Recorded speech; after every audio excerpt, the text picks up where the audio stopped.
The boy's name was Elias. Every day he came to the shore where the land met the restless water, his small wooden boat clutched tightly in his hands. His father had carved it for him before leaving on a great voyage, shaping the hull from driftwood and stitching the sails from scraps of white cloth. A ship must always have strong sails, his father had told him, ruffling his hair, so the wind can carry it home. Elias had laughed then, imagining his father's mighty ship sailing back to him, cutting through the waves with its sails full of wind. But the days had stretched into weeks, then months, and no ship had come. Still, he played with his boat. It was the only thing that soothed the ache of missing his father. He waded knee-deep into the water and set it adrift, watching as it rocked on the waves before rushing to catch it again. The sea whispered to him, murmuring in its shifting currents, its waves curling at his feet as if beckoning him closer. The villagers had often warned him. "The sea takes what is owed, child," they said. "It has no mercy." Elias would only nod, though he never truly listened. Then, one fateful afternoon, a strong gust of wind caught the little boat's sail just as Elias released it. He reached for it, but the current pulled faster. The boat drifted out beyond the shallows, past the rocks where the waves broke. He ran along the shore, calling out as though his voice alone could bring it back, but the boat sailed further until it was nothing but a tiny speck, and then it was gone. He stood in the cold surf, trembling, his fingers curled into fists. It was only a toy, a piece of wood, but it had been his father's gift. Elias cursed the sea for taking it too. That night he did not sleep, and the next day he did not play. He returned to the shore, watching the waves, hoping that somehow, impossibly, the sea would return what it had stolen. It did not. But something else came. At first, Elias thought she was only another shadow cast by the setting sun, a figure standing on the cliffs, still as stone, watching. He saw her the next day, and the day after that. She was always there, silent, her cloak tattered and dark. Then one evening, she came to him.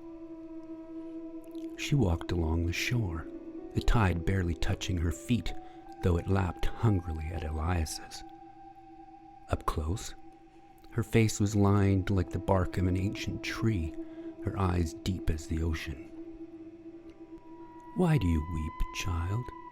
she asked, her voice quiet as a breeze. Elias wiped at his face, not realizing he had been crying. "I lost my boat," he said. "My father gave it to me before he left on a voyage. He never came back." The old woman nodded as though she already knew. "I am a witch," she said simply, "and I can grant you one of two wishes. I can return your boat to you, or I can send you to be with your father." Elias's breath caught. "You can send me to him?" She gave a slow, solemn nod. "I can," she said. The boy's heart swelled. He had spent so long waiting, searching the horizon, begging the sea to bring his father home. But what if he could go instead? What if he could sail to wherever his father had gone? His little boat had been taken by the waves, and now the sea had sent someone to guide him too. "I want to go to my father," he said eagerly.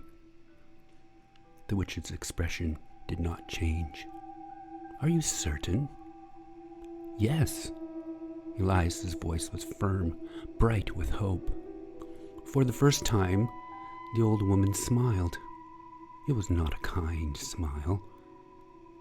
"So be it," she said. She raised her hands, and the air shimmered around her. Words spilled from her lips, curling like mist over the water, slithering into the spaces between the waves. Elias felt a pull in his chest, a weightlessness in his limbs. The sand beneath his feet disappeared, and he was pulled out across the waves, far out over the horizon.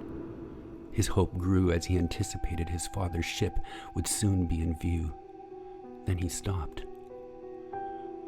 For a moment, he stood on the surface of the water. The sea stretched endlessly all around him, silver under the moonlight. Then the surface broke. He was sinking. The water pulled him down, wrapping around him. He kicked, but there was nothing to push against. He was sinking, deeper, deeper still. He held his breath as long as he could. Shapes moved in the darkness. Shadowy figures drifted past, their hollow eyes watching. Elias reached for them, but they slipped through his fingers like mist. The deeper he sank, the colder it became, the silence pressing in all around him. He could hear his father's voice, distant, calling. He reached out, desperate, searching, but there was nothing. Then he gasped. Finally, the icy water flooded in. Then through the murk he saw it, the wreckage of a great ship, its wooden ribs broken and scattered across the ocean floor. And there, among the tattered sails, was his father, still, silent, drowned, and now he was with him at last. The sea had taken its due. The next morning, a fisherman found something washed up on the shore, a small wooden boat with white sails, broken, dashed on the rocks. The sea had no more need of it. Thank you for watching. I'm Richard Reynolds.